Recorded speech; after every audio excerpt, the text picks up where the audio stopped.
Chikhli Lions club દ્વારા આવનારી 29 December 2024ના રોજ મેરેથોનનું આયોજન કરવામાં આવ્યું છે।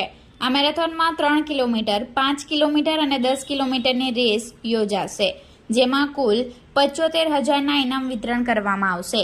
આ મેરેથોનના પ્રચાર અને તેના તૈયારીના ભાગરૂપે આજરોજ ચીખલીમાં પ્રેક્ટિસ રનનું આયોજન કરવામાં આવ્યું હતું, જેમાં આશરે 25 થી 30 રનર્સ મિત્રો ઉત્સાહપૂર્વક જોડાયા હતા। આ રેસના ડાયરેક્ટર તરીકે નિતેશ પટેલ, વલસાડ રેસર્સ, ડોક્ટર કૌશલ વૈદ્ય, ડોક્ટર સુજીત પટેલ અને રવિ ભટ્ટ રનર્સને માર્ગદર્શન અને પ્રોત્સાહન આપ્યું હતું। મેરેથોનનો મુખ્ય ઉદ્દેશ્ય સ્વસ્થ જીવનશૈલીને પ્રોત્સાહન આપવું અને લોકોમાં આરોગ્ય પ્રત્યેની જાગૃતિ લાવવાનું છે।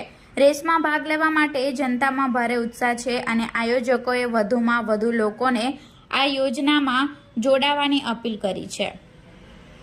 29મી ડિસેમ્બરે જે આયોજન કરવામાં આવ્યું છે Chikhli Lions group of Chikhli તરફથી, તો તેનું આજે પ્રોમો રન હતું ને અમે બધા એમાં ભાગ લીધો હતો। ખૂબ જ સરસ રૂટ હતો ને ખૂબ જ મજા આવશે। તો બધા જેટલા બને એટલા જલ્દી તમે રજીસ્ટ્રેશન કરાવો અને આપણે 29 તારીખે સાથે મળીને 5 કિલોમીટર કે 10 કિલોમીટર દોડીશું। Thank you.